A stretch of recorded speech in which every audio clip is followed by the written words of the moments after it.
கரங்களில் ஒப்பு கொடுக்கிறோம். இருதயத்தையும் செவியையும் ஆண்டவரே நீ திறந்தருளும்படியாய் ஜெபிக்கிறோம். நீர் பேச நாங்கள் கேட்க ஆண்டவரே இந்த வேலையில நாங்கள் எங்களை ஒப்பு கொடுக்கிறோம். நீர் ஆளுகை செய்து வழி நடத்தும்படியாய் ஜெபிக்கிறோம். இயேசு கிறிஸ்துவின் நாமத்தில் ஜெபிக்கிறோம் எங்கள் ஜீவனுள்ள நல்ல பிதாவே. சங்கீதத்தின் புஸ்தகம் 115வது அதிகாரம் 11வது வசனம் 13வது வசனம். கர்த்தருக்கு பயப்படுகிறவர்களே, கர்த்தரை நம்புங்கள். அவரே அவர்களுக்கு துணையும் அவர்களுக்கு கேடகமுமாய் இருக்கிறார்.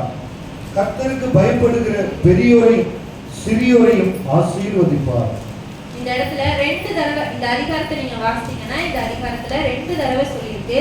கர்த்தருக்கு பயப்படுகிறவர்களே, கர்த்தருக்கு பயப்படுகிற பெரியோரையும் சிறியோரையும் அப்படின்னு சொல்லியிருக்கேன். இந்த இடத்துல வந்து ஆசீர்வாதமா அந்த இடத்துல சொல்லியிருக்கு. கேடகமா ஆண்டவர் இருப்பேன்னு சொல்லியிருக்காரு, துணையா இருப்பேன்னு சொல்லியிருக்காரு, நம்மை ஆசீர்வதிப்பேன்னு சொல்லியிருக்காரு. இந்த ஆசீர்வாதத்தெல்லாம் வந்து அந்த 2 வசனங்களையும் சொல்லியிருக்கு.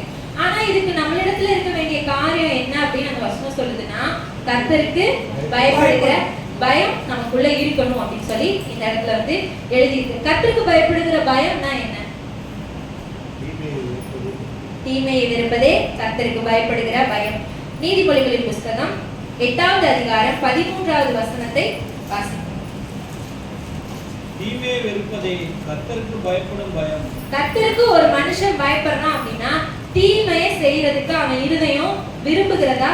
அவன் இருதயம் விரும்பி தீமையை என்ன பண்ணாது? செய்யாது. அப்படியே ஒருவேளை அவன் அறியாம தீமை செஞ்சா கூட அவன் இருதயம் வந்து வாதிக்கிறதா, அதை வெறுக்கிறதா வந்து இருக்கும். இப்போ நம்மளையே நம்ம வந்து ஒரு விஷயம் நம்ம சோதித்து பார்க்க போறோம். நாம ஒரு தீமை செஞ்சிடறோம், ஏதோ ஒரு வழியில நாம வந்து ஏதோ ஒண்ணு நம்ம செய்யறோம் அப்படின்னா நமக்குள்ள ஒரு பாவமோ ஒரு மீறுதலோ நமக்குள்ள வரும்போது நம்ம மனம் அதை வந்து வெறுக்குதா, இல்ல அதை வந்து எல்லாரும் செய்யறது தானே, நான் உலகத்துல செய்யாததையா செஞ்சுட்டேன் அப்படின்னு நம்ம மனசு சொல்லுதா, இல்ல வந்து ஐயோ நீ சின்ன தப்பு செஞ்சா கூட, அதான் தாவீது வந்து சவுலோட அந்த சால்வையை வெட்டினது நிமித்தமா அவனோட மனம் வந்து அடித்து கொண்டிருந்தது அப்படின்னு வந்து சொல்லப்பட்டிருக்கு. அப்ப சவுல் தீமை தான் செய்யறாரு. சவுல ஒண்ணும் தாவீது வந்து கொலையெல்லாம் பண்ணல. ஆனா அவரோட மனம் எப்படி இருக்குன்னா, அபிஷேகம் பண்ணினவரோட அந்த துணியின் ஓரத்தை வெட்டினது நிமித்தமா அவருக்குள்ள ஒரு அந்த பயம் என்ன பண்ணுது வருது. அவரோட மனசு அதுக்கு கூட பதறுது அப்படின்னு சொல்லலாம். அப்ப ஒரு சின்ன தவறு தான், அதை வந்து தேவன் தப்புன்னுலாம் ஆண்டவர் என்ன பண்ணல, நீ பாவம் செஞ்சுட்டேன்ல அது ஆண்டவர் இந்த பைபிள்ல வந்து என்ன பண்ணல, ரெக்கார்ட் பண்ணல. ஆனா சின்ன அபிஷேகம் பண்ணவன் மேல என்னோட கையை என்ன பண்ணிட்டேன் போய் வச்சுட்டேனேன்ற ஒரு பதட்டம் வந்து அவருக்குள்ள இருக்கு. அப்படி சின்ன சின்ன காரியங்கள் நம்ம வாழ்க்கையில நம்ம செய்யும் போது நம்ம இருதயம் நமக்கு உணர்த்துதா, தீமைய நாம வெறுக்கிறோமா, இல்ல தீமை செஞ்சுட்டு எல்லாரும் செய்யறதான்னு சொல்லிட்டு நம்ம தட்டி கழிச்சுட்டு போயிட்டு இருக்கோமா அப்படின்னு சொல்லி நம்ம யோசிக்கிறோம். ஒரு மனுஷன் ஒரு வசனம் வந்து என்ன ரொம்ப யோசிக்க வச்சு, இது கூட பாவம்னு சொல்லி வேதம் எதை ரெக்கார்ட் பண்ணியிருக்குன்னா, பிறனை அவமதிக்கிறவன் பாவம் செய்கிறான்னு வேதத்துல சொல்லி. பிறனை அவமதிக்கிறதுனா என்னது? கேவலமா பேசுறது, அது ஒரு பக்கம். இவங்க கிடக்காங்க, இவங்களுக்கு என்ன அப்படின்னு நம்ம ஒருத்தர் இது வந்து காமனா எல்லாருமே வந்து நம்ம என்ன பண்ணுவோம், நம்ம வந்து யாரையாவது யோசிக்கும் போது இவங்களுக்கு வேற வேலை இல்லை, இவங்க இதைதான் பண்றாங்க இப்படி நம்ம சொல்றோம்ல, அது கூட என்னதுதானா, ஒருத்தவங்கள நம்ம அவமதிக்கிறது கூட பாவம்னு வேதம் என்ன பண்ணுது, நமக்கு சொல்லி தருது.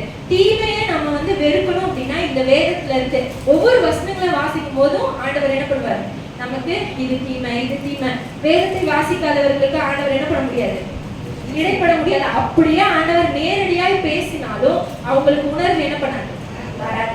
தீமையை வெறுக்கணும் அப்படின்னா இந்த வேதத்தை வாசிக்கிறவர்களா இருக்கணும். அனுதினமும் நம்மளுக்கு நம்ம வந்து நம்மளோட வாழ்க்கையில ஒரு தீமை நமக்குள்ள வந்துருச்சுன்னா கூட அந்த தாவீதோட மனம் வந்து அப்படியே பதறினதுல அந்த மாதிரி நம்மளுடைய மனம் பதறி ஆண்டவரிடத்துல திரும்புகிறவர்களா இருக்கணும். தீமைய தண்ணியை போல என்ன பண்ணிடக்கூடாது, தண்ணியை போல பாலை போல வந்து என்ன பண்றாங்க, அக்கிரமத்தை குடிக்கிறாங்க, இந்த மாதிரிலாம் சொல்லுவாங்கல்ல, அந்த மாதிரி நாம வந்து என்ன பண்ணக்கூடாது, இருக்கக்கூடாது. கர்த்தருக்கு நீங்களும் நானும் பயப்படுறோமா இல்லையான்னு இன்னைக்கு நம்ம டெஸ்ட் பண்ண போறோம். கர்த்தருக்கு பயப்படுறதுன்னா என்ன அப்படின்னு உங்களுக்கு புரிஞ்சுச்சா?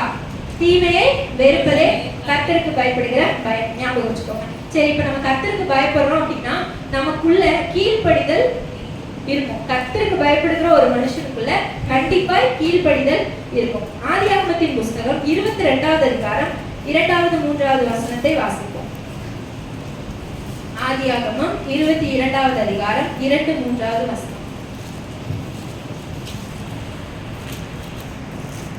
அப்பொழுது அவர் புத்திரனும் உன் ஏகசுதனும் உன் நேசகுமாரனுமாகிய ஈசாக்கை நீ இப்பொழுது அழைத்துக் கொண்டு மோரியா தேசத்துக்கு போய் அங்கே நான் உனக்கு குறிக்கும் மலைகள் ஒன்றின் மேல் அவனை தகன பலியாக பலியிடு என்றார். ஆபிரகாம் அதிகாலையில் எழுந்து தன் கழுதையின் மேல் சேணம் கட்டி தன் வேலைக்காரரில் 2 பேரையும் தன் குமாரன் ஈசாக்கையும் கூட்டிக் கொண்டு தகன பலிக்கு கட்டைகளையும் பிளந்து கொண்டு தேவன் தனக்கு குறித்த இடத்திற்கு புறப்பட்டு போனான். இந்த இடத்துல ஆண்டவர் வந்து ஆபிரகாமை பார்த்து ஒரு வார்த்தை சொல்றாரு. என்ன அப்படின்னா, இந்த விஷயம் ஏதோ 10 பிள்ளைங்க இருக்கு, ஒரு பிள்ளைய நீ போய் பலியிடுன்னு சொல்லியிருந்தா கூட ஆபிரகாம் என்ன பண்ணிருப்பாரு, போய் செய்யறதுக்கு கொஞ்சம் யோசிச்சிருக்க மாட்டாரு. இந்த இடத்துல வந்து ஒரே பிள்ளை, அதுவும் தன்னோட 100வது வயதுல வந்து அவருக்கு பிறந்த அந்த பிள்ளை, அதுல ஆண்டவர் சொல்றாரு, ஏக சுத்தனும் அவரை வந்து என்ன பண்ண, நீ எனக்காக பலியிடு அப்படின்னு சொல்லிட்டு, நேசகுமாரனை எனக்காக என்ன பண்ண, பலியிடு அப்படின்னு சொல்லிட்டு அந்த இடத்துல ஏகசுதனும் உன் நேசகுமாரனும் ஆகிய உன்னோட அன்பு பையன் என்ன பண்ண, நீ எனக்காக பலியிடு அப்படின்னு சொல்லி ஆண்டவர் சொல்றாரு. இந்த இடத்துல ஆண்டவர் சொல்லணும்னு அவர் என்ன பண்ணிருக்கலாம், ஐயோ ஆண்டவரே, 100வது வயதுல பிறந்த குழந்தை இது வேற யாராவது, இப்ப ஆகாருக்கு பிறந்த பிள்ளையும் என் பிள்ளை தானே, அது கூட நான் என்ன பண்றேன், பலியிடுறேன் அப்படின்னு செகண்ட் ஆப்ஷன் தேர்ட் ஆப்ஷன்லாம் அவர் என்ன பண்ணார், என் சூழ்நிலை இப்படி இருக்கு ஆண்டவரே ப்ளீஸ் அப்படின்னு சொல்லிட்டு இன்னும் மறுபடியும் அவர்கிட்ட போய் ஆண்டவர்கிட்ட, ஆண்டவரே இதை நான் செய்யல, வேற ஏதாவது வழி சொல்லுங்க அப்படிலாம் ஆண்டவர்கிட்ட என்ன பண்ணல, ஆபிரகாம் போய் கேட்கவே இல்லை. அவர் சொன்னதை அவர் செய்யறதுக்கு சரி சாராட்ட போய் பர்மிஷன் வாங்கிப்பாரு அப்படின்னு அவர் என்ன பண்ணல இல்ல, உடனே சொன்ன உடனே அவர் கிளம்புறாரு. 3 நாள் பிரயாணமா ஆண்டவர் சொன்ன இடத்துக்கு அவங்க போறாங்க. அந்த மலையை ஆண்டவர் காண்பிச்ச அந்த மலைக்கு போய் ஈசாக்க பலியிட போறாங்க. 9வது வசனத்துல இருந்து 12வது வசனம் வரை வாசிப்போம். தேவன் அவனுக்கு சொல்லியிருந்த இடத்துக்கு வந்தார்கள். அங்கே ஆபிரகாம் ஒரு பலிபீடத்தை உண்டாக்கி கட்டைகளை அடுக்கி தன் குமாரனாகிய ஈசாக்கை கட்டி அந்த பலிபீடத்தில் அடுக்கிய கட்டைகளின் மேல் அவனை கிடத்தினான். பின்பு ஆபிரகாம் தன் குமாரனை வெட்டும்படிக்கு தன் கையை நீட்டி கத்தியை எடுத்தான். அப்பொழுது கர்த்தருடைய தூதரானவர் வானத்திலிருந்து ஆபிரகாமே ஆபிரகாமே என்று கூப்பிட்டார். அவன் இதோ அடியேன் என்றார். அப்பொழுது அவர், பிள்ளையாண்டான் மேல் உன் கையை போடாதே, அவனுக்கு ஒன்றும் செய்யாதே, நீ அவனை உன் புத்திரன் என்றும் உன் ஏக சுதன் என்றும் பாராமல் எனக்காக ஒப்பு கொடுத்தபடியினால் நீ தேவனுக்கு பயப்படுகிறவன் என்று இப்பொழுது அறிந்திருக்கிறேன் என்றார். இந்த இடத்துல நம்ம பார்க்கிறோம், ஆண்டவர் சொன்னபடியே அவங்க மலைக்கு போறாங்க, கட்டைகள் அடுக்குறாங்க, ஈசாக்க வச்சுட்டாரு. வெட்டு போற நேரத்துல கர்த்தருடைய தூதனானவர் வந்து அவர் ஆண்டவர் இடத்துல இருந்து அவருக்கு வார்த்தை புறப்பட்டு வருது. என்னன்னா, நீ வந்து உன்னோட புத்திரனை உன்னோட ஏகசுதன்னு கூட பார்க்காம நீ என்ன பண்ண, எனக்காக ஒப்பு கொடுத்தபடினா நீ எனக்கு கீழ்ப்படுகிறவன் என்றுதான் ஆண்டவர் சொல்லியிருக்கணும். கீழ்ப்படி, இந்த இடத்துல ஆண்டவர் சொன்னதை இப்போ நம்ம ஒருத்தவங்க ஒரு விஷயத்த சொல்றோம், அவங்க செய்யறாங்க, செஞ்சா நம்ம சொல்றோம் நல்ல பிள்ளை, நான் சொல்றது அப்படியே கீழ்ப்படுகிறதுன்னு தானே நம்ம சொல்லுவோம். ஆண்டவர் கீழ்ப்படுதலை எப்படி ரெக்கார்ட் பண்றாருன்னு பாருங்க. இப்பொழுது நீ தேவனுக்கு பயப்படுகிறவன் என்று அறிந்திருக்கிறேன் அப்படின்னு சொல்றாரு. நாம கீழ்ப்படுகிறவர்களா இருக்கிறோம் அப்படிங்கிற, தேவனுக்கு பயப்படுகிறோம்ன்றது எதுல வெளிப்படும் அப்படின்னா, அவர் சொல்ற வார்த்தைக்கு நாம அப்படியே கீழ்ப்படுகிறோம் தெரியுமா. அந்த கீழ்ப்படிதல் தான் தேவனுக்கு நாம பயப்படுகிறோன்றத அறிய முடியும். தேவனுக்கு நீங்க பயப்பட்டீங்கன்னா, இப்போ உங்களோட நோட்ல நீங்களே கூட டிக் பண்ணீங்க, யாரெல்லாம் தேவனுக்கு பயப்படுறீங்க, இந்த கொஸ்டின் நான் கேட்க மாட்டேன். நான் தேவனுக்கு பயந்து நடக்கிறேன்னு சொல்றீங்களா? தைரியம் இருந்தா எல்லாரும் கையை வைக்கலாமா? தேவனுக்கு பயந்து நடக்கிறேன். சரி, இப்ப நம்ம டெஸ்ட் பண்ண போறோம். நீங்க ஆண்டவர் சொல்ற எல்லா வார்த்தைக்கும் நீங்க கீழ்ப்படுறீங்கன்னா, ஆண்டவர் சொல்றாரு ஒரு சில அறியாமையினால நம்ம செஞ்சிருப்போம், ஏதாவது ஒண்ணு இருக்கலாம், ஒரு சில காரியங்கள் இருக்கலாம். ஆனா மேக்சிமம் நான் வந்து ஆண்டவர் சொல்றதுக்கு கீழ்ப்படுவேன் அப்படின்னா, நான் தேவனுக்கு பயப்படுகிறவன்னு போட்டு ஒரு டிக் போட்டுக்கோங்க. எத்தனை டிக் வருதுன்னு நீங்க மெசேஜோட லாஸ்ட் வந்து நம்ம பார்க்கலாம். இப்போ நீங்க கீழ்ப்படுகிறவர்களா இருந்தீங்கன்னா தேவனுக்கு பயப்படுகிறவர்களா இருப்போம். அடுத்து இன்னொரு மனுஷன் இடத்துல ஆண்டவர் ஒரு விஷயத்த சொல்றாரு, இதை வந்து நீ செய்ய அப்படின்னு சொல்லிட்டு அவர் என்ன பண்ணாருன்னு பார்க்கலாம். ஆதியாகமத்தின் புஸ்தகம் 19வது அதிகாரம் 17, 18, 19வது வசனத்தை வாசிப்போம். ஆதியாகமம் 19வது அதிகாரம் 17வது வசனம், 18வது வசனம், 19வது வசனம். அவர்களை வெளியே கொண்டு போய் விட்ட பின்பு அவர், உன் ஜீவன் தப்ப ஓடிப்போ, பின்னிட்டு பாராதே, இந்த சமபூமியில் எங்கும் இல்லாதே, நீ அழியாதபடிக்கு மலைக்கு ஓடிப்போ என்றார். அதற்கு லோத்து, அப்படியல்ல ஆண்டவரே, உமது கண்களில் உமது அடியேனுக்கு கிருபை கிடைத்தது, என் பிராணனை காக்க தேவரீர் எனக்கு செய்த கிருபையை பெரிதாக விளங்கப்பட்டீர். மலைக்கு ஓடிப்போக என்னால் முடியாது, தீங்கு என்னை தொடரும், நான் மரித்து போவேன். அதோ அந்த ஊர் இருக்கிறதே, நான் அதற்கு ஓடிப்போகத்தக்கதாய் அது கிட்டே இருக்கிறது, சின்னதுமாய் இருக்கிறது. இந்த இடத்துல பார்க்கும்போது அதுல சொல்லியிருக்கு, லோத்து வந்து ஆபிரகாமும் லோத்தும் ஒருமித்து வாசம் பண்ணி வந்துட்டு இருக்காங்க. ஒரு இடத்துல ஆபிரகாமும் லோத்து வந்து ஒரே இடத்துல கூடி இருக்கிறது, அந்த இடம் பக்கல. அந்த இடத்துல இருந்து லோத்து வந்து பிரிந்து போய் சோதம் கொமராக வந்து அவர் வந்து என்ன பண்றாரு, அந்த பட்டணத்தை தேர்ந்தெடுத்து போகிறார். அந்த பட்டணத்தின் ஜனங்கள் வந்து ரொம்ப பாவம் செய்யறாங்க. தேவனோட பார்வையில அந்த இடத்துல வந்து ஹோமோசெக்சுவல் ப்ராப்ளம் எல்லாம் அந்த இடத்துல வந்து அந்த பாவம் எல்லாம் வந்து அவங்களுக்குள்ள இருந்தது. இதெல்லாம் தேவனுக்கு ரொம்ப கோபப்படுத்துகிறதான ஒரு காரியம் அந்த இடத்துல இருந்ததுனால ஆண்டவர் என்ன நினைச்சாரு, இனி இந்த ஜனங்களை இந்த பூமியில வைக்காம நான் என்ன பண்ண போறேன், இந்த பட்டணத்தையே அழிக்க போறேன். உங்களுடைய கூக்குரல் தேவனுடைய சமூகத்துல, கூக்குரல்னா எப்படி சொல்றது, உங்களுடைய பாவம் வந்து தேவனோட சமூகத்துல ரொம்ப கோபத்தை ஏற்படுத்தினதுனால ஆண்டவர் என்ன பண்றாருன்னா 3 தூதர்களை அனுப்பி அந்த அந்த பட்டணத்துக்கு போய் என்ன பண்ணுங்க, அழிச்சுருங்க அப்படின்னு சொல்லி அனுப்புறாரு. அனுப்பும்போது அவருக்கு ஆபிரகாமுக்கு எடுத்துட்டு வராங்க. ஆபிரகாம் கெஞ்சினது நிமித்தமாக லோத்துவை காப்பாற்றுறதுக்கு அந்த இடத்துல ஆண்டவர் வந்து ஒரு வழியை ஏற்படுத்துறாரு. லோத்து இடத்துல வராங்க. லோத்துக்கு வந்து ஒரு ஆப்பர்ச்சுனிட்டி அந்த இடத்துல வைக்கிறாங்க. தேவன் ஒண்ணு செஞ்சீங்கன்னா நீ இந்த அழிவுல இருந்து தப்பலாம் அப்படின்னு சொல்லிட்டு ஆண்டவர் சொல்றாரு. அதை தான் நம்ம இப்ப வாசித்தோம். நீ என்ன பண்ணு, உனக்கு உண்டான உனக்கு யாரெல்லாம் வந்து உனக்கு ரிலேட்டிவா இருக்காங்களோ, உன்னோட சொந்தத்துல இருக்கிறாங்களோ, நீ என்ன பண்ண, அவங்கள கூட்டிட்டு இந்த ஊரை விட்டு கிளம்பி இந்த பட்டணத்தை நாங்க அழிக்க போறோம் அப்படின்னு சொல்லிட்டு அந்த தூதர்கள் வந்து அவர் இடத்துல சொல்றாங்க. அவங்க போய் அவங்களோட மகள்களை கல்யாணம் பண்ண போற மருமகன் இடத்துல சொல்றாங்க. அவங்க எல்லாம் வந்து இவரை பரியாசம் பண்றாங்க. நீங்க சொல்றதெல்லாம் நாங்க நம்ப முடியுமா, எனக்கு யாரும் பேசிட்டு இருக்காரு போங்க அப்படின்னு சொல்லிட்டு என்ன பண்றாங்க, பரியாசம் பண்றாங்க. இவர் வந்து இவரோட மனைவி இவருடைய பிள்ளைகளோட உள்ள வந்து அவங்க வந்து கிளம்பலாம் அப்படின்னு சொல்லிட்டு கிளம்பி வெளியே வராங்க. வெளியே வரும்போது நீ ஜீவன் தப்போ எங்க போ சொல்றாரு அப்படின்னா, இந்த மலைக்கு ஓடி போ அப்படின்னு சொல்லி சொல்றாரு. மலைக்கு போக சொல்லும் போது லோத்து சொன்ன வார்த்தையை தான் நம்ம வாசனம். அவர் சொல்றாரு, அப்படி அல்ல ஆண்டவரே. ஆபிரகாம் என்ன பண்ணாரு, சொன்னதை அப்படி இல்ல ஆண்டவரே, செகண்ட் ஆப்ஷன் எதுவுமே வைக்காம அப்படியே கீழ்படிச்சார். அதனால தேவனுக்கு பயப்படுகிறவர்னு அந்த இடத்துல வேதம் வந்து அவர் வந்து சொல்லுது. நீங்க லோத்து என்ன பண்றாரு அப்படின்னா, அப்படி எல்லாம் ஆண்டவரே, நான் வந்து வயதானவன், என்னோட ஜீவன் தப்ப இந்த மலைக்கு போறதுக்கு என்னால முடியாது, தீங்கு என்னை வந்து என்ன பண்ணிடும், பின்தொடரும் அப்படின்னு சொல்லிட்டு சொல்றாரு. ஆண்டவருக்கு தெரியுமா தெரியாதா, இவரால போக முடியுமா, இவரால இதை செய்ய முடியுமா? ஒரு மனுஷனுக்கு இந்த திராணி இல்லைன்னா ஆண்டவர் என்ன பண்ண மாட்டாரு, செய்ய சொல்லி சொல்ல மாட்டார். ஆண்டவர் ஒண்ணு செய்ய சொல்லும் போது நம்மளுடைய சூழ்நிலைகளை என்னால முடியாது, இதை நான் செய்ய மாட்டேன், அது எனக்கு அப்படி இருக்கு, இது எனக்கு சரி வரல அப்படிலாம் நம்ம வந்து அப்படி இல்லை ஆண்டவரே, இது வந்து எனக்கு லேசா இருக்கு, இது வந்து எனக்கு வந்து லகுவா இருக்கு, இதை நான் செஞ்சுக்கிறேன் அப்படின்னு நாம ஒரு ஆப்ஷன் ஆண்டவருக்கு கொடுக்காம அப்படியே கீழ்படுகிறவர்களா இருக்கணும். சரி, இந்த லோத்து வந்து ஒரு ஆப்ஷன் அவர்கிட்ட கேட்கிறாரு. என்னன்னா, இந்த சோவார் பட்டணம் வந்து என்னவா இருக்கு, எனக்கு பக்கமா இருக்கு, நான் இங்க போய் தப்பிக்கிறதுக்கு எனக்கு திரும்ப கொடுங்கன்றாரு. ஆண்டவர் கிட்ட நம்ம செகண்ட் ஆப்ஷன் கேட்கும்போது ஒருவேளை ஆண்டவர் வந்து சொல்லி பார்ப்பாரு. கேட்கலன்னா சரி உனக்காக அப்படின்னு ஆண்டவர் என்ன பண்றாரு, அமைதியா சரி போ அப்படின்னு விட்டுறாரு.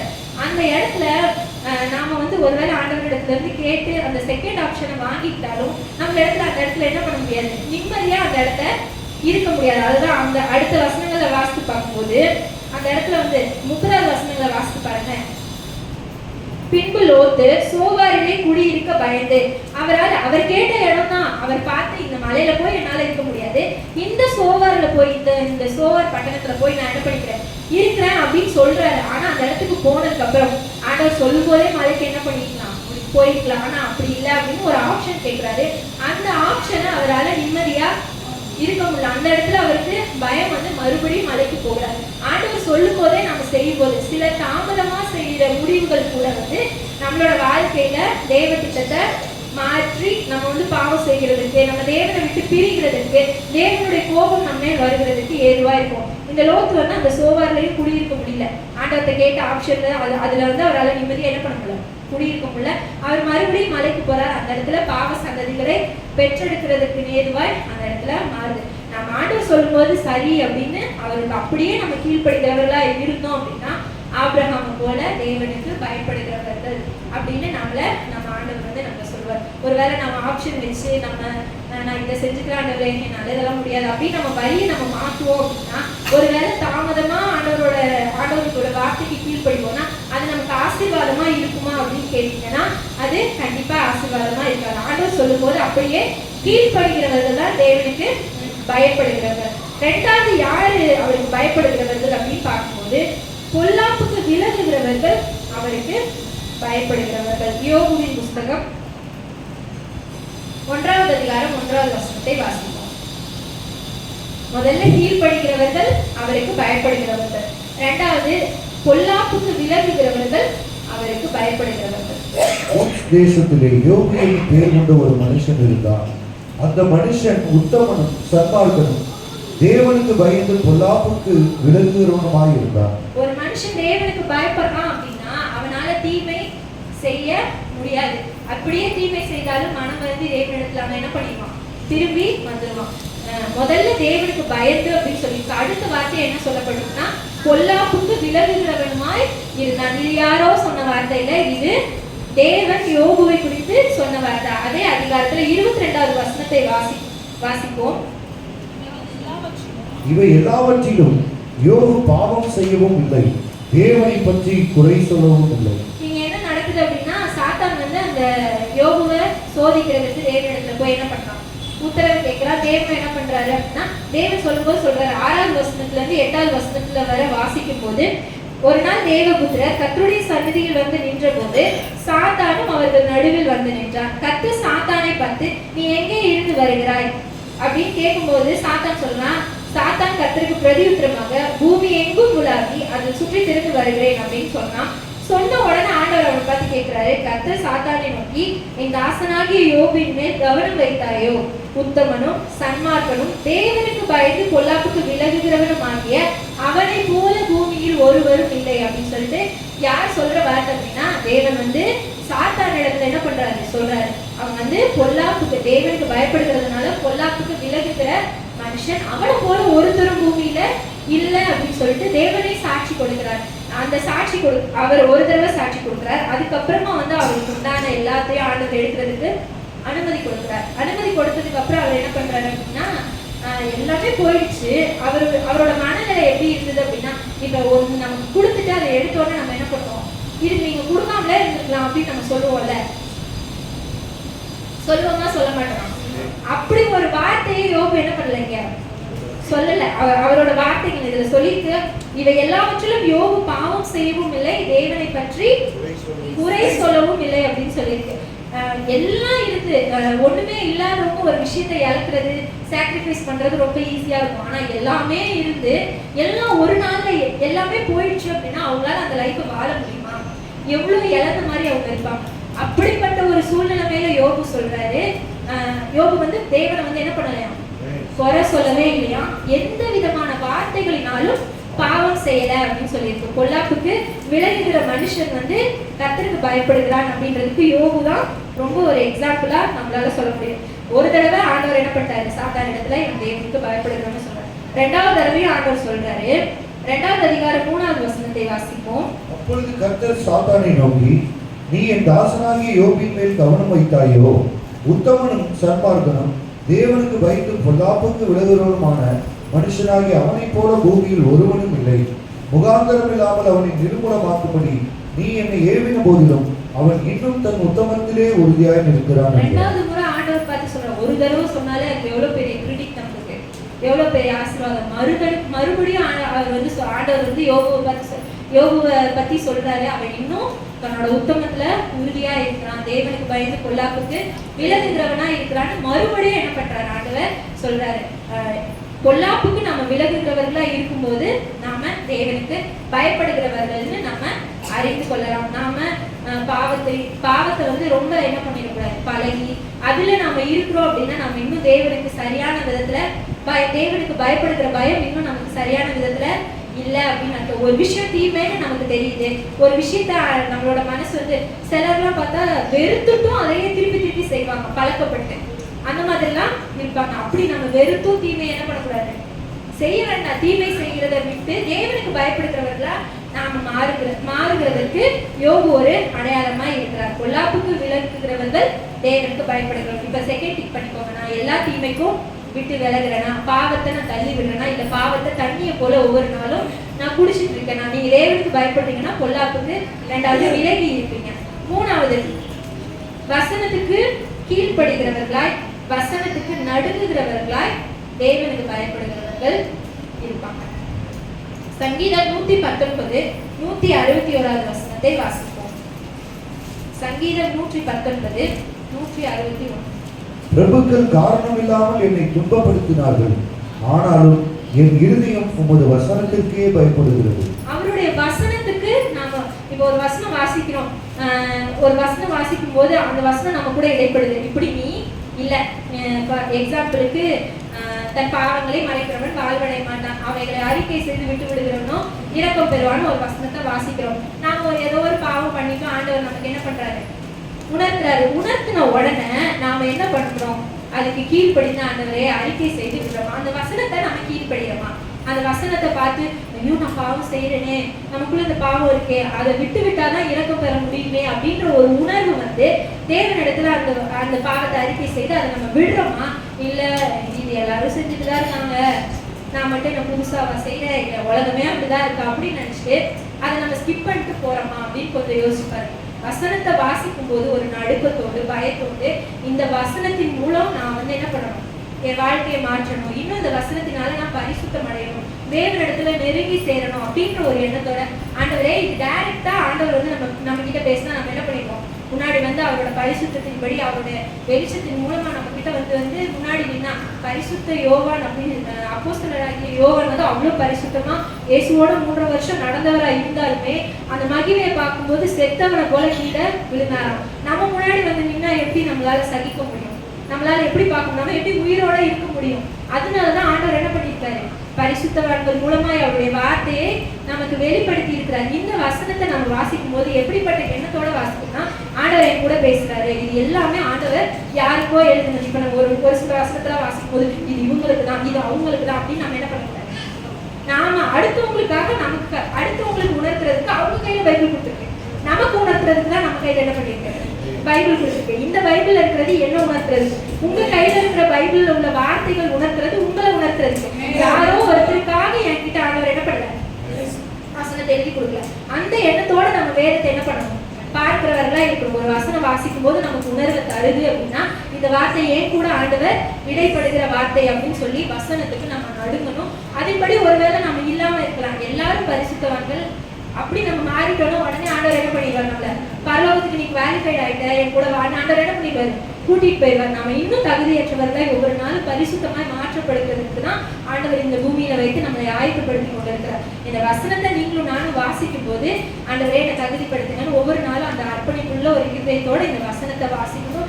இந்த வசனம் சும்மா கேலண்டர்ல வீட்டுல எல்லாம் எழுதி ஒட்டியிருக்கு, அதெல்லாம் சாதாரண சும்மா டெய்லி பார்த்து பழக்கப்பட்டதை நம்ம யோசிக்காம இன்னைக்கு ஆண்டவர் என்கிட்ட பேசினாரு, இதை நான் சரி பண்ணியே ஆகணுன்ற ஒரு துக்கத்தோட ஆண்டவர் சமூகத்துல போய் இந்த குறையை மன்னிங்கன்னு ஆண்டவர் இடத்துல வசனத்துக்கு வாசிச்ச உடனே அந்த குறை நமக்குள்ள இருக்குன்னு உணர்வு வந்துச்சுன்னா ஆண்டவர் சமூகத்துல என்ன பண்ணிருக்கோம், அப்படியே சரண்டரா இருக்கும், நம்மள அப்படியே ஒப்பு கொடுத்து நம்ம வசனத்தின்படி நடக்கணும். உபாகமத்தின் புஸ்தகம் 11வது 13வது வசனத்தை வாசிக்கும் போது அந்த இடத்துல சொல்லிட்டு உபாகமம் 31வது அதிகாரம் 11 13ஆம் வசனம்.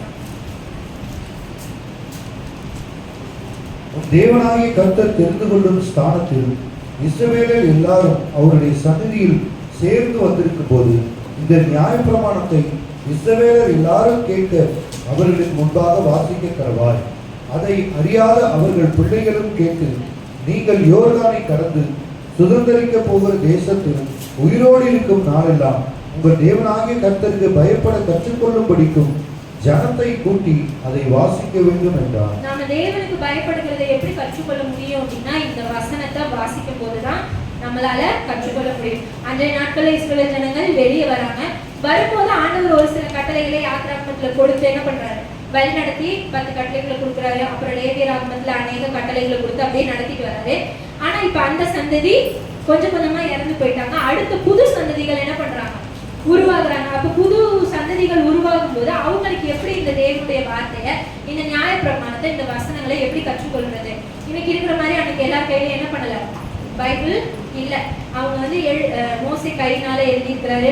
ஒரு சில வார்த்தைகள், ஒரு சில சுருள்கள் மாதிரிதான் அவங்க என்ன பண்ணிருந்தாங்க, எழுதி வச்சிருந்தாங்க. அப்போ எல்லாருக்கிட்டையும் அதை என்ன பண்ணல, கிடைக்கல. அதுக்கு ஆண்டவர் என்ன சொல்றாருன்னா, உங்களுடைய பிள்ளைகள் எல்லாரும் கேட்டு அந்த வழியில நடக்கிறதுக்கு இந்த வசனத்தை எல்லாரையும் கூடி வர செய்து அவர்களுக்குள்ள கர்த்தருக்கு பயப்படுகிற பயம் உண்டாகும்படியாக இந்த வார்த்தைகளை அவர்கள் காதுகள் கேட்க என்ன பண்ணணும், வாசிக்கணும் அப்படின்னு சொல்லியிருக்கு. யோர்தானை கடக்கும்போது அந்த அற்புதத்தை எழுதும்போது ஆண்டவர் சொல்றாரு, 12 கற்களை அந்த இடத்துல நிறுத்தி உங்க பிள்ளைங்களுக்கு அதை அடையாளமா வச்சு நீங்க என்ன பண்ணணும், சொல்லி கொடுக்கணும். இப்படியெல்லாம் ஆண்டவர் எங்களை நடத்திட்டு வந்தாரு அப்படின்றத நீங்க உங்க பிள்ளைகளுக்கு சொல்லி கொடுக்கணும் அப்படின்னு சொல்லி ஆண்டவர் என்ன பண்றாரு அந்த இடத்துல சொல்றாரு. நம்ம வசனத்தை வாசிச்சாதான் அவருக்கு பயப்படுதல் என்னதுன்னு நமக்கு என்ன பண்ணும் தெரியும். ஒரு வசனத்துல அந்த இது முடிஞ்சல, தீமையை வெறுப்பதே கத்துக்கப்படும். தீமைனா என்ன அப்படின்னு நம்ம தேடி பார்த்தோம்னா வேதத்துல அவ்வளவு காரியம், கட்டளைகள் மட்டுமே 613 கட்டளைகள் கொடுத்துருக்கான். செய், இதை செய் அப்படின்னு சொல்லி ஒரு சில கட்டளைகளும், இதை செய்யாத அப்படின்னு ஒரு சில கட்டளைகளும் என்ன பண்ணிருக்கோம் வேதத்துல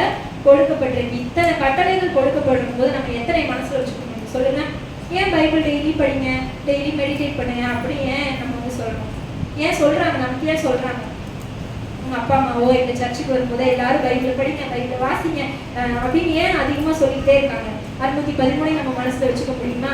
பழைய பாட்டுல அந்த 5 புஸ்தகத்துல மட்டும் 613 இருக்கான். அப்ப மீதி புஸ்தகத்துல எல்லாம் எவ்வளவு இருக்கு? 613 நம்மளால மனசுல வச்சுக்க முடியாதுன்னு அன்னைக்கு என்ன வார்த்தையோ அதை நம்ம டெய்லி படிச்சாதான் நமக்கு என்ன பண்ணுவோம், அந்த சூழ்நிலைகளுக்கு ஏற்றபடி கர்த்தர் நம்மளோடு பேசுகிறவரா இருப்பார். அதனாலதான் தினமும் அவருடைய வசனத்தை வாசிக்கணும். தினமும் அவரோட வசனத்தை நீங்க வாசிக்கும் போது சும்மா ஒரு புக் வாசிக்கிறது போல நம்ம வாசிக்கிற மாதிரி இல்லை, ஒரு நடுக்கத்தோடு பயத்தோடு இது தேவன் இடத்துல பேசுகிற வார்த்தைன்ற ஒரு எண்ணத்தோடு நம்ம வாசிக்கிறோமா? அப்படி வசனத்துக்கு நீங்க நடுங்குகிறவர்களாய், வசனத்துக்கு நீங்க கீழ்ப்படுகிறவர்களாய், வசனத்தை உங்க வாழ்க்கையில நீங்க வந்து அப்படியே அபியாசப்படுத்துகிறவர்களா இருந்தீங்கன்னா நீங்க தேவனுக்கு பயப்படுகிறவர்கள். முதலாவது கீழ்ப்படுகிறவர்கள் தேவனுக்கு பயப்படுகிறவர்களா இருப்பாங்க. இரண்டாவது பொல்லாப்புக்கு விலகுகிறவர்கள் தேவனுக்கு பயப்படுகிறவர்களா இருப்பாங்க. மூணாவது வசனத்துக்கு நடுங்குகிறவர்கள் தேவனுக்கு பயப்படுகிறவர்களா இருப்பாங்க. வசனத்துக்கு நடுங்குகிறவனையே நான் நோக்கி பார்ப்பேன் ஆண்டவர் சொல்றாரு. ஆண்டவர் உங்களை நோக்கி பார்க்கணுமா? ஆண்டவர் நம்மளோட சூழ்நிலைகள்ல கிரியை செய்யணுமா? ஆண்டவரோட கண் நம்ம மேல படணும்னா நம்ம வசனத்துக்கு நடுங்கி பயந்து அதுக்கு கீழ்ப்படுகிறவர்களாய் அதை நம்ம வாழ்க்கையில ஒவ்வொரு நாளும் அபியாசப்படுத்துகிறவர்களா இருக்கணும். வசனத்துக்கு நடுங்குகிற ஒவ்வொருவரையும் கர்த்தர் நோக்கி பார்க்கிறவராய் இருக்கிறார். அடுத்ததா தேவனுக்கு பயப்படுகிறவர்கள் வந்து நன்மை செய்கிறவர்களாய் நற்சாட்சி பெற்றவர்களாய் இருப்பாங்க. அப்போஸ்தலரின் புஸ்தகம் 10வது அதிகாரம் 2வது வசனத்தை வாசிப்போம். அப்போஸ்தலர் 10வது அதிகாரம் 2வது வசனம். அவன் தேவ பக்தி உள்ளவனும் தன் வீட்டார் அனைவரோடும் தேவனுக்கு பயந்தவனுமாய் இருந்து ஜனங்களுக்கு மிகுந்த தர்மங்களை செய்து எப்பொழுதும் தேவனை நோக்கி ஜெபம் பண்ணி கொண்டிருந்தான். இந்த இடத்துல யாரை பத்தி சொல்லி இருக்கு அப்படின்னா கொர்நேலியை பத்தி இந்த இடத்துல சொல்லியிருக்கு.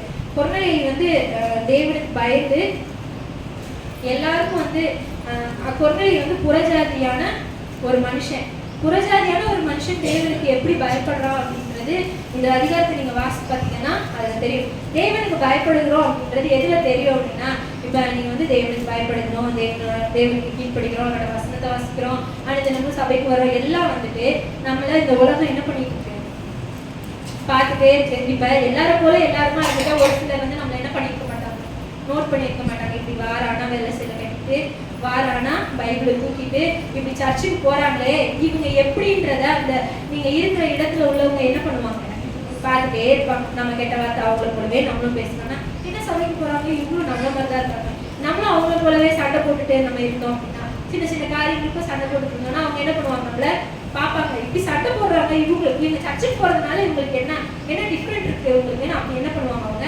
பார்த்துட்டே இருப்பாங்க. நாம தேவனை வெளிப்படுத்துகிறவர்களா இருந்தோம்னா நம்ம குடும்பத்துல நம்மளை சுத்தி இருக்கிறவங்க எல்லாரும் என்ன பண்ணுவாங்கன்னா நற்சாட்சி நமக்கு கொடுக்கிறவர்களா இருப்பாங்க. 22வது வசனத்தை வாசிக்கும் போது அதுல சொல்லியிருக்கு, அதற்கு அவர்கள் நீதிமானும் தேவனுக்கு பயப்படுகிறவரும் யூத ஜனங்கள் எல்லாராலும் நல்லவர் என்று சாட்சி பெற்றவருமாகிய கொர்நேலியு என்னும் 100க்கு அதிபதி உம்மை தம்முடைய வீட்டுக்கு அழைப்பித்து உம்மால் சொல்லப்படும் வார்த்தைகளை கேட்கும்படி பரிசுத்த தூதனாலே தேவ எத்தனமாய் கட்டளை பெற்றார் என்றார்கள். இந்த இடத்துல இதை வந்து யாரு சொல்றா அப்படின்னா பேதுருவை கூப்பிட போன வேலைக்காரன் சொல்றான். கொர்நேலியு அவரோட வாயினால சொல்லல. அதுவும் எப்படி சொல்றாருன்னா யூத ஜனங்கள் எல்லாராலும் நற்சாட்சி பெற்ற ஒரு மனுஷன் அப்படிங்கிறது இந்த இடத்துல சொல்லியிருக்காங்க. நம்மளை சுற்றி இருக்கிறவர்கள் நம்மள நற்சாட்சி சொல்றவர்களா, நம்ம நன்மை செஞ்சாதானே அவங்க நல்ல சாட்சி சொல்லுவாங்க. நாம அவங்களுக்கு கெடுதல் செஞ்சுட்டு நம்ம அவங்க மேல கோபப்பட்டுட்டு பொறாமப்பட்டுட்டு வஞ்சனையா இருந்துட்டு மாய்மாலமா நம்ம இருந்தோம்னா நம்மளை பத்தி நல்ல சாட்சி சொல்லுவாங்களா? சொல்ல மாட்டாங்க. நம்ம குடும்பத்துல இருக்கிறவங்க நம்மளை சுற்றி இருக்கிறவங்க நல்ல சாட்சி நம்மளை பத்தி சொல்லணும் அப்படின்னா நாம நன்மை செய்கிறவர்களாய் இருக்கணும். ரெண்டு விஷயத்தையுமே வேதம் வந்து சொல்லுது. அவர் நன்மை செய்ததுனால சுற்றி என்ன பண்ணாரு? 2வது வசனத்துல வாசித்தோம், அவர் வந்து அநேக தான தர்மங்களை செய்தாரு, நன்மை செய்தாரு அப்படின்னு சொல்லி இருக்கு. இந்த 22வது வசனத்துல நற்சாட்சி பெற்றவராய் இருந்தார் அப்படின்னு சொல்லி நம்ம நன்மை செய்கிறவர்களா இருந்தோம் அப்படின்னா நற்சாட்சி பெறுகிறவர்களா இருக்கும். அப்படி நற்சாட்சி பெறுகிறோம் அப்படின்னா தேவனுக்கு பயப்படுகிறவர்கள் அப்படின்னு சொல்லி நம்ம அறிவிக்கலாம். 4வது, நீங்க நற்சாட்சி செய்கிறவர்களா, உங்களை சுத்தி உள்ளவங்க உங்களை என்ன சொல்றாங்க, உங்க காலேஜ்ல படிக்கிறவங்க, வேலை செய்யறவங்க உங்களை டிஃப்ரெண்டா பாக்குறாங்களா? நம்மளை போல இப்ப சினிமாக்கு போறாங்க அப்படின்னு பிளான் பண்ணும்போது உங்களை யோசிச்சு என்ன பண்றாங்க, உங்களை ஐயோ இவங்க வரமாட்டாங்க அப்படின்னு யோசிக்கிறாங்களா? இல்ல ஏதோ ஒரு தேவனுக்கு பிரியமில்லாத ஒரு விஷயத்த அவங்க செய்யும் போது நீயும் வா அப்படின்னு உங்களை கூப்பிடுறாங்களா? ஐயோ இவங்க அதை செய்ய மாட்டாங்க அப்படின்னு சொல்லி உங்களை வந்து அவங்க அறிந்து கொள்றாங்களான்னு நீங்க யோசிச்சு பாத்துக்கோங்க. அப்படி அவங்க வந்து உங்களை வேறுபடுத்தி பாக்குறாங்க அப்படின்னா நீங்க நற்சாட்சி உடையவர்கள். முதலாவது கீழ்ப்படுகிறவர்கள் தேவனுக்கு பயப்படுகிறவர்களா இருப்பாங்க. 2வது பொல்லாப்புக்கு விலகுகிறவர்கள். 3வது வசனத்துக்கு நடுங்குகிறவர்கள். 4வது கபடமில்லாத இருதயத்தை உடையவர்கள் தேவனுக்கு பயப்படுகிறவர்களாய் இருப்பாங்க. வாசிக்கலாம். கொலைசேரின் புஸ்தகம், கொலைசேருக்கு எழுதின நிருபம் 3வது அதிகாரம் 22வது வசனம்.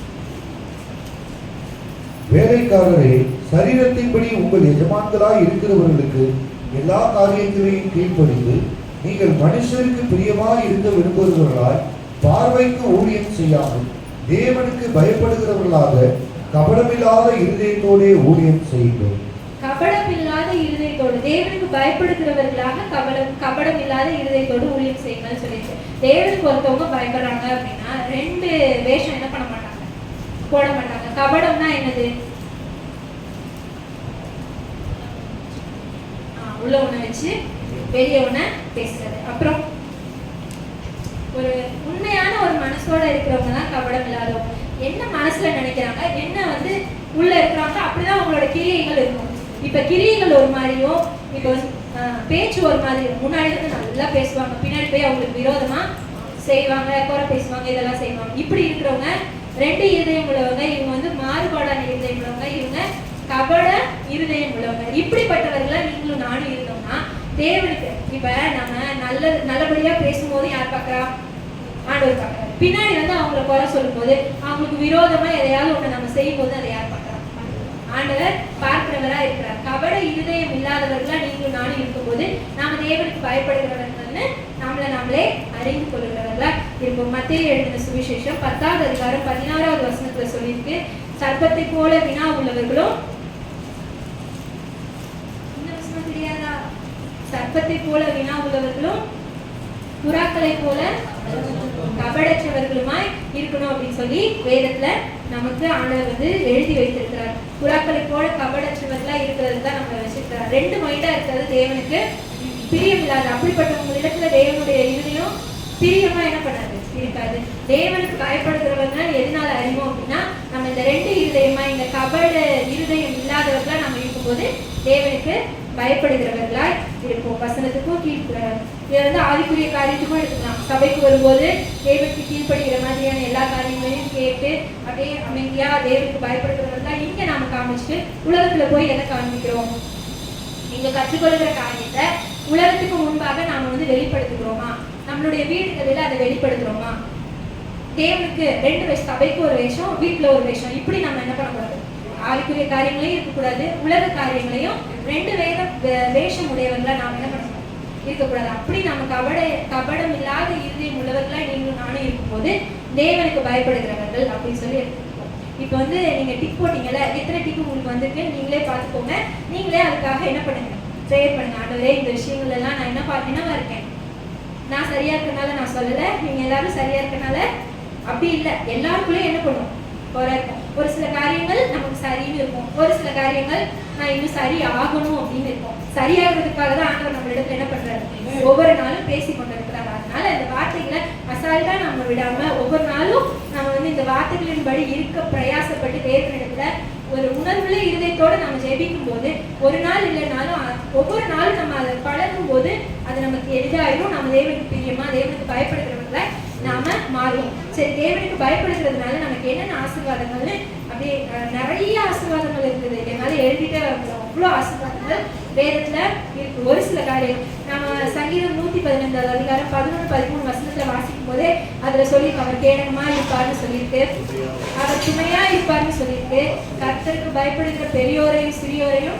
அவர் ஆசீர்வதிப்பார்னு சொல்லியிருக்கு. அதே சங்கீதம் 113 அதிகாரம் 11 வசனத்துல சொல்லியிருக்கு, தேவனுக்கு பயப்படுகிறவர் மேல அவருடைய கிருபை வந்து அவ்வளவு பெரிதா இருக்கும். கிருபை வந்து பெரிதா நம்ம மேல கிருபை இருக்கும் அப்படின்னு சொல்லிட்டு இந்த வசனத்துல சொல்லியிருக்காங்க. அவருக்கு பயப்படுகிறவர் மேல் அவருடைய கிருபை அவ்வளவு பெரிதா இருக்கும் அப்படின்னு சொல்லி எழுதியிருக்கு. அதுக்கடுத்து சங்கீதம் 111 அதிகாரம் 10 வசனத்துல ஞானம் வந்து அவங்களுக்கு இருக்கும், நற்புத்தி இருக்கும், புகழ்ச்சி அவங்களுக்கு வந்து கிடைக்கும். தேவனுக்கு பயப்படுகிறதுனால ஞானம், நற்புத்தி, புகழ்ச்சி கிடைக்கும் அப்படின்னு எழுதியிருக்கு. சங்கீதம் 25 அதிகாரம் 12 வசனத்துல சொல்லியிருக்கு, அவருடைய வழியை அவருக்கு பயப்படுகிறவர்களுக்கு போதிப்பார் அப்படின்னு சொல்லி அந்த வசனத்துக்கு வழியே தெரியல, என்ன பண்றதுன்னு தெரியல அப்படின்னா நீங்க கர்த்தருக்கு பயந்து பாருங்க, அவரோட வழியை உங்களுக்கு அவர் போதிக்கிறவரா இருக்கிறார். இப்படி இது வந்து நான் எழுதின கொஞ்சம் தான். நீதிமொழிகளுக்கு போனா அவ்வளவு வசனம் இருக்கு கர்த்தருக்கு பயப்படுகிறதுனால. இது அப்படி நிறைய வசனங்கள் என்னால நோட் பண்ணிட்டே வரலாம், அவ்வளோதையும் எப்படி நம்ம சொல்ல முடியும். அவ்வளோ ஆசீர்வாதம் தான் ஆண்டவர் கர்த்தருக்கு பயப்படுகிறதுனால வச்சிருக்காரு. முடிஞ்சா இந்த நீதிமொழிகளை போய் வாசிச்சு பாருங்க. ஒவ்வொரு நாளும் ஒரு 31 நாள் இல்லை 31 நாள் டெய்லி காலையில் இருந்துச்சுன்னா நீதிமொழிகள் 1ஆம் தேதியானா நீதிமொழிகள் 1ஆவது இருந்தாங்க. இப்படி வாசிச்சு பார்த்தீங்கன்னா அது நமக்கு பழக்கப்படும். நிறைய காரியங்கள் வந்து நம்ம குணநலங்களாக மாற்றப்பட வேண்டிய நிறைய காரியங்கள் நீதிமொழிகள்ல எழுதப்பட்டிருக்கு. அதுல போய் வாசிச்சு பார்த்தீங்கன்னா தேவனுக்கு பயப்படுகிறதுனால என்னென்ன ஆசீர்வாதங்கள் நிறைய சொல்லியிருக்கு. சரி, கடைசியா ஒரு வசனத்தை வாசிப்போம். வெளிப்படுத்தல் புஸ்தகம் 19வது அதிகாரம் 5வது வசனம். இதுல சொல்லியிருக்கு, மேலும் நமது தேவனுடைய ஊழியக்காரரே, அவருக்கு பயப்படுகிற பெரியோரும் சிறியோருமானவர்களே, அவருக்கு பயப்படுகிற பெரியோரும் சிறியோருமானவர்களே அப்படின்னு எழுதியிருக்கு.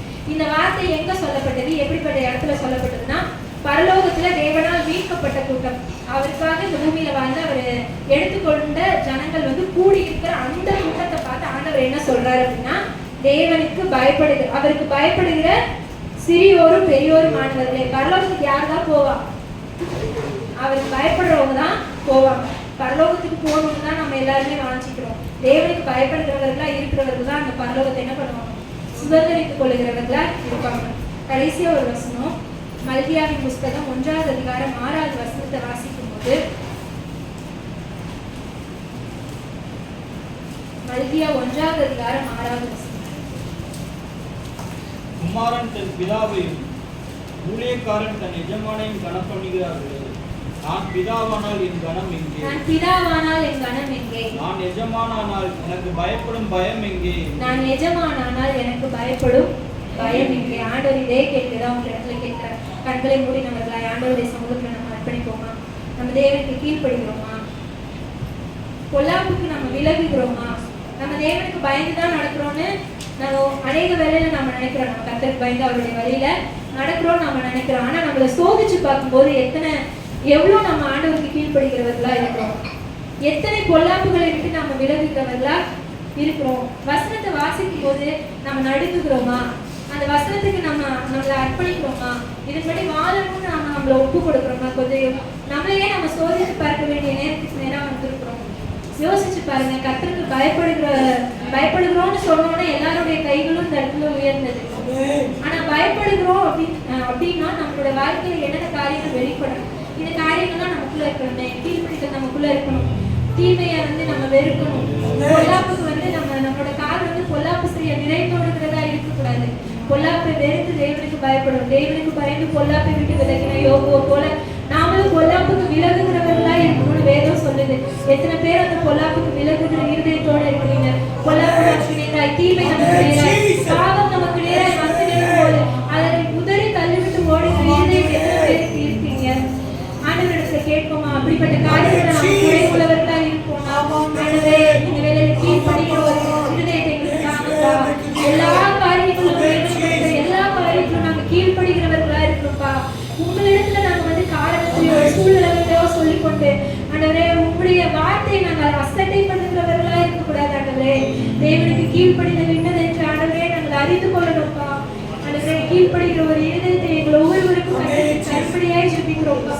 பொல்லாப்பை விட்டு விலகுகிறவர்களா இருக்கணும்பா. ஆண்டவரே, எபிரேயர் 12வது அதிகாரம் 1வது வசனத்திலே சொல்லி இருக்கிறது, நம்மை சுற்றி நெருங்கி இருக்கிற பாவத்தையும் பாரத்தையும் தள்ளிவிட்டு விசுவாசத்தை துவக்குகிறவராய் இருக்கிற அவரை நோக்கி பொறுமையோடு ஓட கடவுள் சொல்லி எத்தனை பேரால் இந்த பாவத்தையும் பாரத்தையும் தள்ள முடிகிறது? ஒருவேளை நம்மளால பொல்லாப்பை பாவத்தை பாரத்தை தீமையை உதறி தள்ளிவிட்டு தேவனை பின்தொடர ஒருவேளை பலன் இல்லாமல் இருக்கலாம். ஆண்டவரிடத்துல கேளுங்க, ஆண்டவரே உமக்கு பயப்படும் பயத்தை தாங்கப்பா. உமக்கு நாங்க எப்பொழுது நீங்க காண்கிறீங்கன்ற எண்ணம் எங்களுக்குள்ள வந்துச்சுன்னா நாங்க பொல்லாப்பை விட்டு விலகிடுவோம். ஆண்டவரே இயேசுப்பா, எங்களுக்கு உதவி செய்யுங்கப்பா. பாவத்தையும் பாரத்தையும் தள்ளுகிறவர்களுக்கு உதவி செய்யுங்கப்பா. யோசேப்புக்கு நேரா பாவம் போச்சு. யோசேப்புக்கு முன்பாக ஆப்பர்ச்சுனிட்டி வைக்கப்படுது. ஆனா அவர் அதை தெரிந்து கொள்ள அதை விட்டு அவர் ஓடுகிறவராய் இருந்தார். பாவத்தை தீமையை நம்ம விட்டு ஓடுகிறவர்களாய் இருக்கணும். பொல்லாப்புக்கு நம்ம விலகுகிறவர்களாய் இருக்கணும். அவருக்கு பயப்படுகிற பயம் நமக்குள்ள இருந்துச்சுன்னா இந்த பொல்லாப்பை விட்டு நம்ம விலகுவோம்.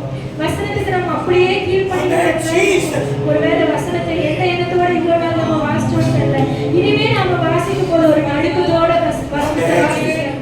தேவன் நமக்கு கிருபை தரும்படியா இந்த வேலையில நம்ம அர்ப்பணிப்போமா? ஆண்டவரே, உடைய வசனத்தை வாசிக்கும் போது ஒரு நடுக்கத்தோடு அதுக்கு கீழ்ப்படுகிற ஒரு உணர்வோடு நீர் என்னிடத்துல பேசுகிறீர் என்ற ஒரு எண்ணத்தோடு வேதத்தை வாசிக்க நீங்க இருக்கிற ஒவ்வொருவருக்கும் கர்த்தர் உதவி செய்யும்படியாய் ஜெபிக்கிறோம். நாங்கள் நன்மை செய்கிறவர்களாய் எங்களை சுற்றி இருக்கிறவர்கள் எங்களை குறித்து நற்சாட்சி சொல்லுகிறவர்களாய் எங்களுக்கு உதவி செய்யுங்கப்பா. நன்மை செய்கிற இருதயத்தை எங்களுக்கு தாங்க. கபடம் இல்லாத இருதயத்தை எங்களுக்கு தாங்கப்பா. இருமனதோடு இருமனம் உள்ளவர் தன் வழிகளெல்லாம் விலையற்றவன் என்று எழுதியிருக்கிறா. அதுவே நாங்கள் மனநிலை உள்ளவர்களாய் இருக்கக்கூடாதுப்பா. கபடம் உள்ள இருதயம் உள்ளவர்களாய் நாங்கள் இருக்கக்கூடாதுப்பா. வெளியே ஒன்றியே நாங்கள் செய்யக்கூடாது.